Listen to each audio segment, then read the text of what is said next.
कि क्या परिस्थितियां निर्मित हुई थी जिसके तहत नीचे के ओपिनियन बिल्कुल नहीं आए थे।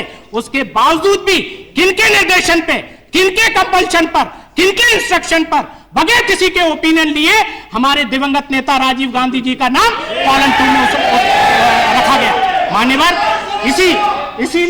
इसीलिए मैंने विनम्रता पूर्वक ये प्रार्थना की है कि कुछ मुद्दे बहुत भावुक हुआ करते हैं, कुछ मुद्दे बहुत संवेदनशील हुआ करते हैं। बोफोर्स का मामले लगातार ऐसी अनेक सरकारें आई, उस दौरान उठाए जाते रहे। पहले हमारे दिवंगत नेता का नाम लिया जाता रहा, अब एक ऐसा नाम है जो लिया जाता रहा है। हम उसकी की तरफ से कोई पैरवी नहीं करना चाहते।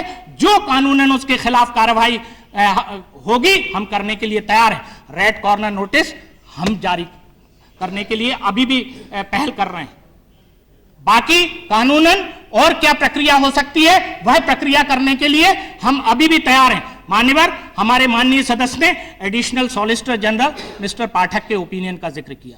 मैं उस ओपिनियन को कोट नहीं करना चाहता, मैं उस ओपिनियन को भी कोट नहीं करना चाहता जो एडिशनल सॉलिसिटर जनरल दत्ता ने 9 दिसंबर 2004 को दिया था। वो करेस्पॉन्डेंस सरकार और सीबीआई के बीच में नहीं हुआ था, वह करेस्पॉन्डेंस जो था वो सीबीआई के बीच में और एडिशनल सॉलिसिटर जनरल के बीच में हुआ था।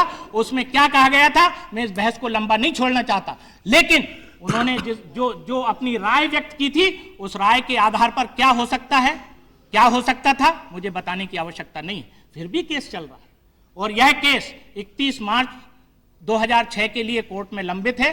और मैं चाहूंगा हमें हमारे माननीय न्यायालय पर भरोसा होना चाहिए, हमें सीबीआई पर भरोसा होना चाहिए और जाने अनजाने में ऐसे प्रकरण केवल पॉलिटिकल स्कोर सेटल करने के लिए, चूंकि आपके पास कोई मुद्दे नहीं हैं, तो समय समय पर नहीं उठाना चाहिए, जिससे आपकी गैर जवाबदारी साबित हो, जिससे आप अनावश्यक रूप से उन लोगों को लांछित करने की कोशिश करें जिन पर दूर दूर तक शक की सुई नहीं गई है। ये मैं आपसे प्रार्थना करना चाहता हूं। मान्यवर, जहां तक राष्ट्रपति जी के अभिभाषण का प्रश्न है, उस अभिभाषण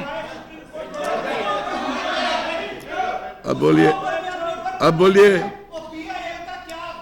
बोलिए ना। You are not to reply, don't reply to that, don't reply. ठीक है, यस मान्यवर, छोड़िए ना भाई अब लोग। अब बोलिए।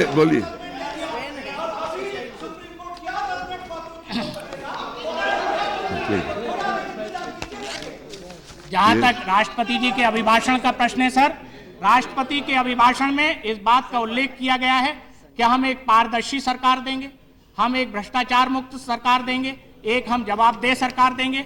इसलिए मैं ये कहना चाहता हूं कि हम अपनी जवाबदेही के लिए संकल्पित हैं, भ्रष्टाचार दूर करने के लिए, भ्रष्टाचार उजागर करने के लिए और भ्रष्टाचारियों के खिलाफ कड़ा कदम उठाने के लिए भी हम संकल्पित हैं। इन्हीं शब्दों के साथ मैं राष्ट्रपति के अभिभाषण का समर्थन करता हूं। श्री एस के विश्वामित्र।